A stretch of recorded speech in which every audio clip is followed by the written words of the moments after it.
అంటే ఇది gas safety madam. Gas the మనం సేఫ్టీ ఇస్తామండి, సేఫ్టీ ఫీచర్ మనం ఇస్తామండి.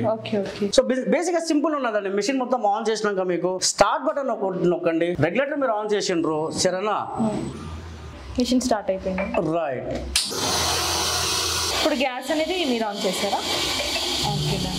చిన్నగా శబ్దం వచ్చిందో గ్యాస్ మనం రెగ్యులేటర్ ఆన్ చేస్తే కూడా గ్యాస్ అని ఒకటి డైరెక్ట్ గా పాస్ కాదు. సాల్నెట్ వాల్ అని ఒకటి గ్యాస్ సేఫ్టీ ఇస్తాను. ఏ విధంగా వెలుగుతుందో అది కూడా పోల్ నుంచి చూడండి మేడం, మీకు గ్యాస్ వెలుగుతుందా లేదా కనిపిస్తుంది.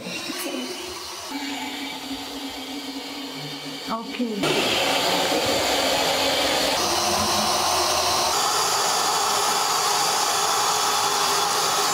సో చూసిండ్రు కదా సార్, ఏ విధంగా మనం సింపుల్ గా మనం ఒక స్విచ్ చేస్తే మనము లోపల బర్నర్ అన్న ఒకటి వెలుగుతుంది. సో మీరు మాన్యువల్ గా మీరు క్యాండిల్ కానివ్వండి లేకుంటే ఫైర్ స్టిక్ కానివ్వండి ఇదంతా ఇక్కడ చూపించేది అవసరం లేదండి. సింపుల్ గా అక్కడ రెగ్యులేటర్ ఆన్ చేయండి, సాల్నెట్ వాల్ గ్యాస్ ఆపుతుంది. మీకు ఎప్పుడైతే మీరు స్విచ్ చేస్తారో లోపల బర్నర్ అన్న ఒకటి మనది వెలుగుతుంది మేడం. ఇది అయితే రెడ్ కలర్ వైర్ మీరు చూస్తున్నారో దీన్ని మనం హీట్ ప్రూఫ్ వైర్ అంటాము.